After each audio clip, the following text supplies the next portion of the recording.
Kung tutuusin, hindi lang naman kaming mga kontraktor ang nakikinabang dito.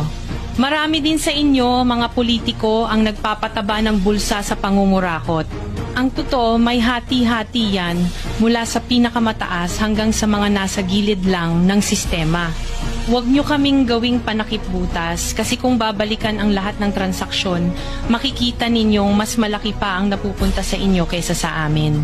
Lahat tayo alam ang laro, pero pag nahuhuli, kami lang ang tinuturo at pinarurusahan.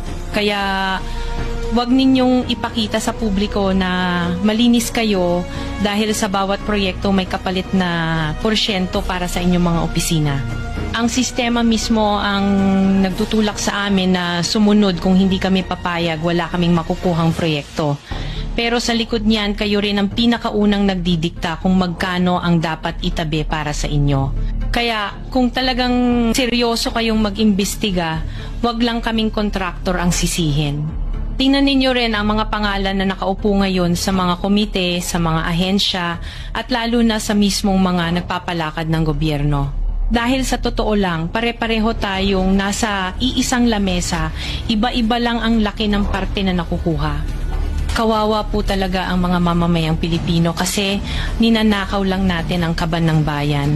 Pera ng taumbayan pero tayo ang nakikinabang.